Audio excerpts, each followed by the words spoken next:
Jerry Nadler flips out when Matt Gaetz brings up George Soros and gets a reality check afterwards. I mean, God forbid you criticize someone that just happened to be Jewish. We don't bring up their Jewish religion or whatever you want to call it, or their race or whatever you want to call it.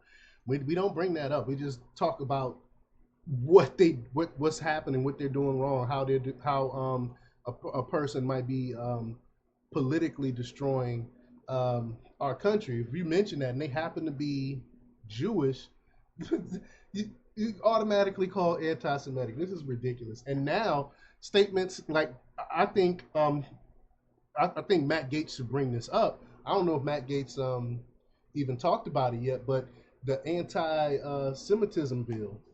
Are we going to be even to be able to criticize Jewish people anymore for anything because of stuff like that? This is why they're trying to stop free speech, and I'm so disappointed in Republicans for passing this, where we can't criticize someone because they happen to be Jewish. This is just ridiculous. So I'm gonna play the clip. We're gonna talk a little bit about it.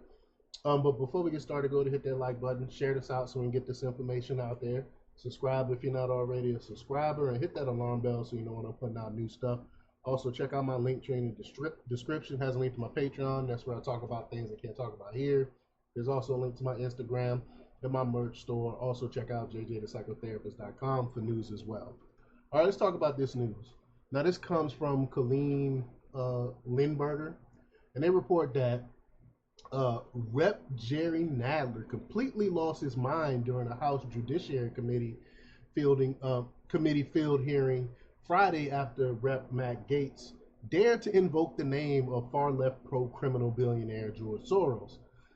The field hearing, quote, "Victims of Violent Crime in Philadelphia," was held in Philadelphia, Pennsylvania, and headed by Rep. Jim, excuse me, headed by Rep. Jim Jordan. The purpose of the hearing was to examine how Soros-backed Philadelphia District Attorney Larry Krasner soft on crime policies embolden criminals at the expense of innocent Philadelphia residents. Now, this is just one city. We know that George Soros has DAs and AGs all over the country that are pro-criminal. They are for the criminals. They actually protect criminals and that's not the job of district attorneys. That's not their job is to protect the victims. And this is not what's happening in most of these cities and most of these counties where they have George Soros backed prosecutors and DAs and AGs. Now it's all across the country. It's from LA, California, with what's his name, Garcon, whoever his name is, to all the way to Virginia and Fairfax DAs and district attorneys. It's just all over the country. He's funding these pro-criminal attorneys.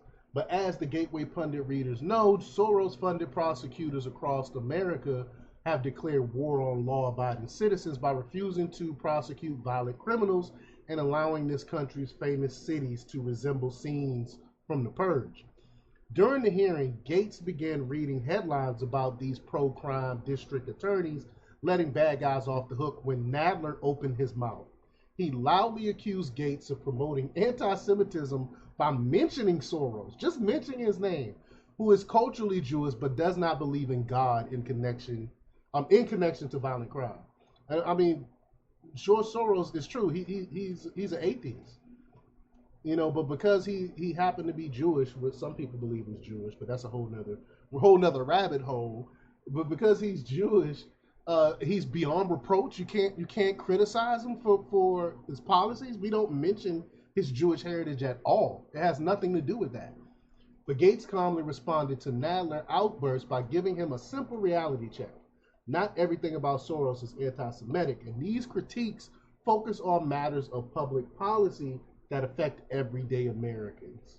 Moreover, Gaetz said he did not know anything about Soros' fate. So let's check out this clip here. Let me put my headphones on. This will be my last, Mr. Chairman. I have an additional unanimous consent request. Gentleman is recognized. George Soros prosecutors wage war on law and order at heritage.org. Without objection. Philadelphia's Soros-funded district attorney deceived court to get murderer off death row from the Washington Examiner. Without objection. George Soros' bad bet on progressive DAs from the Philadelphia Citizen. Without objection.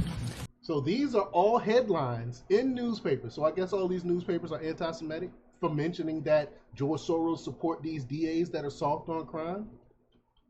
While we're keeping Mr. Klein waiting, you all have been here for a couple hours. If you need a break, just let us know. We can certainly give you a chance for a break. Mr. Chairman. Yeah. I just want to say that with all the anti-Semitism we're seeing the anti-Semitism of using George Soros again. It's disgusting. Point of privilege, Mr. Ranking Member, not every criticism of George Soros is anti-Semitic. The criticisms deal with public policy and the matters of rising crime with DAs. I don't know anything about Mr. Soros' faith. I yield back. Gentleman yields back. Yeah, it's ridiculous. As soon as you start speaking truth, and they happen, and you criticize someone, and they happen to be Jewish, their fallback is anti-Semitic. And that's exactly why they push this anti-Semitic bill, so we won't be able to criticize these things that's going on around our country that's happening if they happen to be Jewish. And it's disgusting, it's anti-Constitution, it's anti-First Amendment, and it's ridiculous. But let me know what you think about this. Leave your comments down below. Like, share, and subscribe, and check out jjthepsychotherapist.com for the latest news. Until next time, peace.